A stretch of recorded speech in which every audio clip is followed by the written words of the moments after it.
അങ്ങനെ അമ്മച്ചി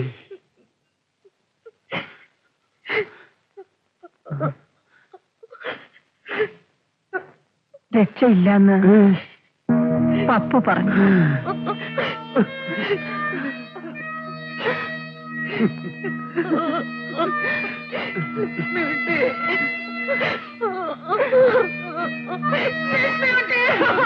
കണ്ടില്ലേ, മുറ്റമെല്ലാം ആരോ തൂത്തിട്ട് പോയിരിക്കുന്നത്. അത് കുഞ്ഞിച്ചിരുതായിരിക്കും. അതല്ലേ അതിശയം. കുഞ്ഞിച്ചിരുത ഇപ്പൊ വന്നതേ ഉള്ളൂ.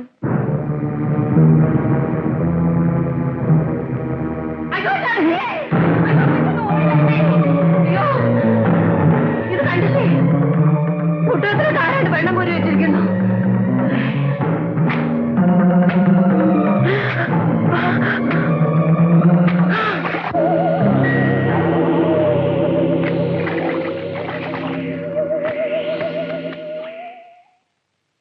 എന്തൊക്കെ അതിശയങ്ങളാ കുമാര ഇവിടെ നടക്കുന്നത്. ഈ വീട്ടിലൊരു രക്ഷസോ മറ്റോ കേറി പറ്റിയിട്ടുണ്ട്. എന്റെ പിതൃക്കളെ, എനിക്ക് ഭയമാകുന്നു. അമ്മ ഭയപ്പെടാണ്ടിരിക്കൂ, എല്ലാം നേരെയാവും.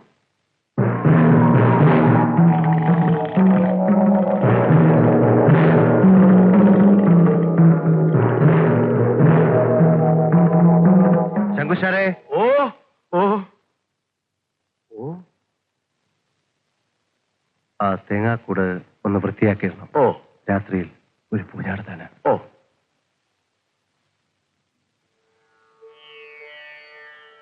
ഓം ഹ്രീം നമോ ബ്രഹ്മശ്രീരാജിതേ രാജപൂജിതേ ജയ ജയ ത്രിഭുവനശങ്കരി ലോകശങ്കരി.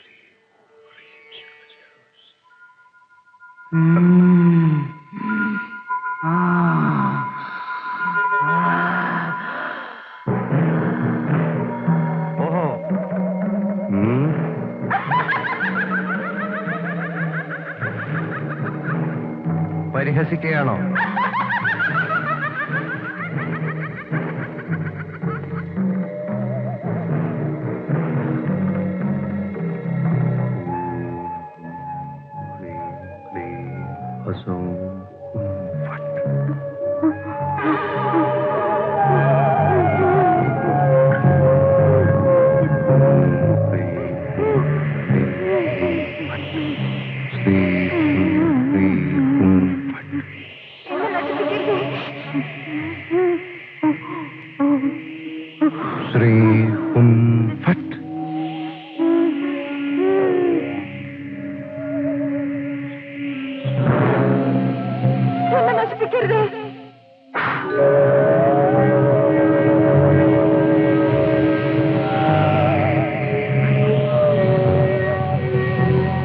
വരൂ എന്റെ കൂടെ.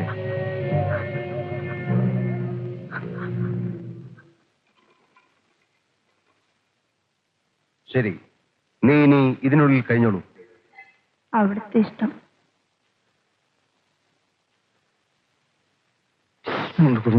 എടോ ശങ്കുശാരേ, ഞാൻ മാന്ത്രിക സ്ഥാനം വേണ്ടെന്ന് വെച്ചാൽ എന്തെന്ന് ചിന്തിക്കുക.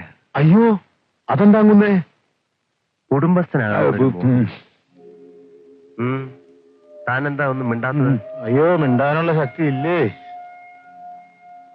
എനിക്ക് ബ്രഹ്മചര്യം മതിയായി. പിൻഗാമിക്ക് മന്ത്രോപദേശം കൊടുക്കാതെ താൻ ഒഴിയാൻ പറ്റുമോ അങ്ങുന്നേ? ആർക്ക് കൊടുക്കൂടോ? കലയിക്കലെ ഷെയർ ഞാൻ കൊടുക്കില്ല. മറ്റ് ശാഖകളിലൊന്നും പറ്റിയ ആളുമില്ല. എന്റെ അനന്തരവന് വയസ്സ് 12 ഉള്ളൂ. ഇവന്റെ പാഴ്മനസ്സിൽ തോന്നുന്നത് ബോധിപ്പിച്ച അവിടുന്ന് കോപിക്കരുത്. മാന്ത്രിക സ്ഥാനം കൈവിടാതെ മുഴുവനും പറയടോ. സ്ഥാനം കൈവിടാതെ തന്നെ കുടുംബസ്ഥനാകരുതോ എന്നാണ് ശങ്കു ചോദിക്കാൻ വന്നത്. തറവാട്ട് നിയമം തെറ്റിച്ച് അധർമ്മം പ്രവർത്തിക്കണമെന്നാണോ താൻ പറയുന്നത്? ഈ ധർമ്മവും അധർമ്മവും ഒക്കെ നമ്മുടെ സങ്കല്പങ്ങളാ അങ്ങുന്നേ. വന്നാട്ടെ വന്നാട്ടെ.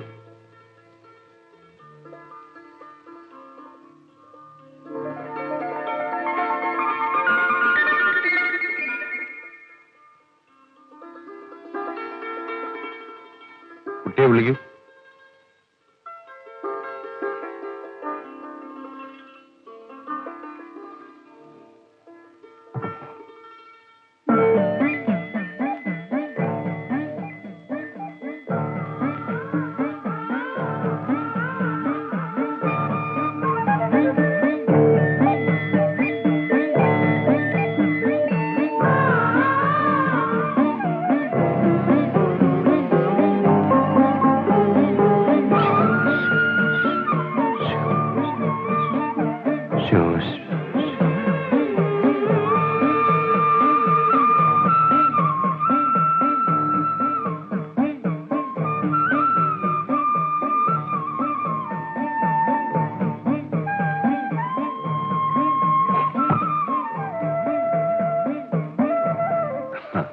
ഇനി ആവട്ടെ.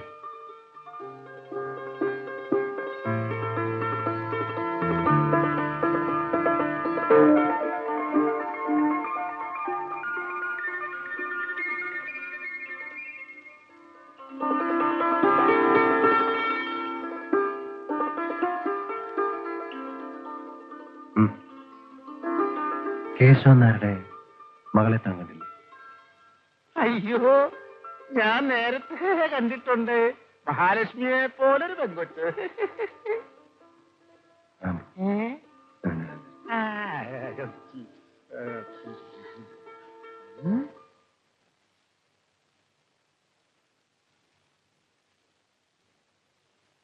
ഞാൻ എന്താ പറയേണ്ടതെന്ന് ചിന്തിക്കുക ശങ്കുശാരെ. മധുരിച്ചിട്ട് തുപ്പാനും വയ്യ, കഴിച്ചിട്ട് ഇറക്കാനും വയ്യ എന്ന് പറയുന്ന പോലെയാണ്.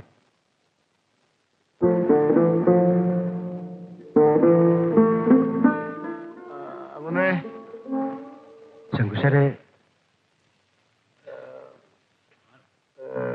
ജാതകപ്പൊരുത്തം ഉണ്ടെങ്കിൽ കേശവൻ നായർ അദ്ദേഹത്തിന് സമ്മതമാണത്രേ. കുമാര, കല്യാണം കഴിക്കണമെങ്കിൽ നീ മാന്ത്രികസ്ഥാനം കൈയൊഴിയണം. വടക്കേതിലെ ശേഖരനെ മന്ത്രോപദേശം കൊടുത്തേക്കും. അമ്മേ, ശേഖരന് മന്ത്രോപദേശം കൊടുക്കാൻ വയ്യെങ്കിൽ കൊച്ചുരാമനെ മാന്ത്രികനാക്കൂ. അമ്മ പൊറുക്കണം. ഞാൻ മരിക്കും വരെ ഞാൻ തന്നെയാ പുത്തൂർ തറവാട്ടിലെ മാന്ത്രികൻ. മാന്ത്രികൻ ബ്രഹ്മചാരിയാകണമെന്നത് വെറും സങ്കല്പമാണ് അമ്മേ. മങ്കു അമ്മയുടെ ഇഷ്ടക്കാരനിൽ നിന്നല്ലേ നമ്മുടെ തറവാട്ടിന് മന്ത്രസിദ്ധി കിട്ടിയത്? ഗുരുത്തദോഷി, ഗരുഡദാസന് വിവാഹ ജീവിതം പാടില്ലടാ. നീ അപകടത്തെ വിളിച്ചു വരുത്തുകയാ. എന്റെ പിതൃക്കളെ, ഈ തറവാട് നശിക്കുന്നതിന് മുമ്പായി ഇവളെ അങ്ങ് വിളിക്കണേ.